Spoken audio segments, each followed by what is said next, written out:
ẹni tó ní fibroid ẹni kí n kọ yín lóògùn tí ó fi bí tó bá ti di pé ló tóbi tán bí nǹkan tẹ́ ẹ lè lò tí ó fi bí gẹ́gẹ́ bí ọmọ ó ní iṣẹ́ tẹ̀ ń wò ní ojú àwòrán yìí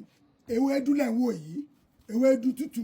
tó jẹ́ fresh òun lẹ̀ ń wò yìí bẹ́ẹ̀ ṣe wá lè lo àwọn iṣẹ́ yìí tí ó fi wá di pé ní wọ́n bí gẹ́gẹ́ bí èyí tí ẹ ń wò ọ̀kan nínú kọ́sítọ́mà mi iṣẹ́ tó lò òun lẹ̀ ń wò yìí ó bí pẹ̀lú ìyọ̀ǹda Ọlọ́run mẹ́ta ni dókítà sọ pé ní ó ní ó sì ti sọ pírẹ́sà tẹ́lẹ̀ lẹ́yìn ìgbà díẹ̀ ló tún wù ló dà báyìí iṣẹ́ tó wá lò lẹ́wọ̀ mo wá fẹ́ kọ ẹ̀tẹ́ ti yín sílẹ̀ kí n ṣàlàyé ẹ̀ ṣùgbọ́n kí n tó máa lọ ẹ̀rọ ìbánisọ̀rọ̀ mi fún ẹ̀kúnrẹ́rẹ́ àlàyé tó o bá fẹ́ gbọ́ lẹ́nu mi 08035070883 nítorí pé fibroid tó bá ti tóbi tán kò lè pieces àfi kí ẹ wá iṣẹ́ gidi tó lè jẹ́ kéèyàn máa bí gbígbẹ́ kódà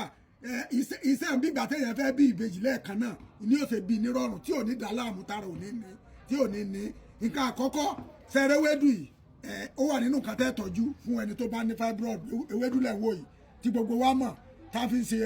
ṣe nǹkan ọbẹ̀ tá a máa jẹ òun ló fi jẹ́ pé gbogbo nǹkan tá à ń jẹ oògùn ní gbogbo ẹ̀ ewédú ní lálákọ̀ọ́kọ́ ẹ̀kejì ní káńbílálà gidi tí ò ṣe ní káwọn oníyẹ̀pẹ̀ òun lẹ̀ wò lọ́wọ́ mi ó wà nínú ẹ̀ ẹ̀kẹta onírúpẹ̀tẹ́ irú yẹn jẹ́ kó pọ̀ nínú ọbẹ̀ tẹ́ fi ṣe ọbẹ̀ iṣẹ́ tí mo fẹ́ dá yín irú ó wà ń bẹ̀ kánwó wà ń bẹ̀ iyọ̀ ó wà ń bẹ̀ ẹsẹ̀ ewédú yìí lọ́nà tẹ́ ẹ̀ máa gbà ṣe ewédú kò ní sí èlò kankan mọ́ lẹ́yìn mẹ́tẹ̀ẹ̀ta yìí ẹ gbé kalẹ̀ ṣẹ́wárí iṣu ògìrì sákọ́ leléyìí ẹ lọ wá tútù rẹ̀ tó jẹ́ tòòjọ́ tó mi ń bẹ lára pèsèpèsè ògìrì sákọ́ ni eléyìí yóò pọ̀ ju eléyìí lọ so kó tó di wọn tẹ́nìkan ó lò láàrin oṣù kan iṣu gidi leléyìí ẹ lọ wá iṣu tá a fi ń gúnyán ẹ wá bẹ méjì ẹ̀fọ́ nù kẹ ẹ bẹ ní tútù kẹ ẹ síláìsì ẹ àti iṣu o àti ògìrì sákọ́ o ẹ wá kó sínú odó ẹ gún papọ̀ kó míìsì papọ̀ láti ilẹ̀ tẹ ẹ bá ti míìsì ẹ papọ̀ láti ilẹ̀ tán ẹ lọ gbé sínú ilé kẹ ẹ lọ sá kẹ ẹ jẹ kó gbẹ pẹ̀lú atẹ́gùn kó má gbẹ pẹ̀lú òòrùn tó bá ti di powder tán so tó dé lùbọ́ tán bá ti ṣe máa ṣeré báàgì ẹ̀kan lélẹ́yìí òun lẹ́ ń wò yìí so ẹni tí tó bá ti di pé tó bá tóbi dáadáa méjì rẹ̀ òun lẹni tí ẹ̀ ń wò tó bí titi ẹ̀ òun lẹ́ ń wò pẹ̀lú ìyọ̀ǹda ọlọ́ọ̀ba kí ni wọ́n sọ tí wọ́n máa parọ́ tábà ní iná jó lórí omi wọ́n ní kó lọ bu eérú ẹ̀ wá tí n bá sọ pé ní ẹ̀ẹ́bì fibroid bí ẹni bímọ without operation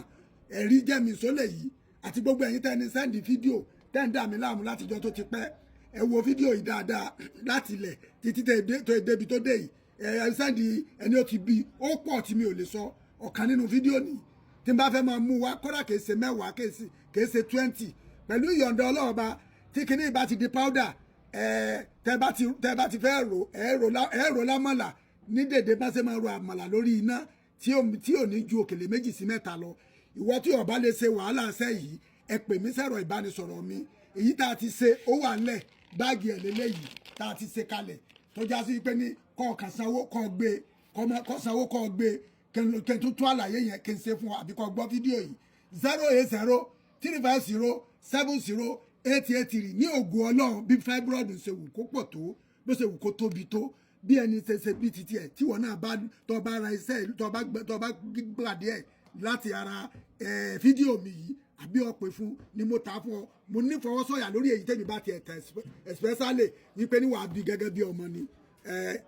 gbogbo ẹ̀yìn ní fibroid ọlọ́wọ́lá àsìkò yìí yóò kó iyọ̀ nínú yílà yìí lo inú fibroid náà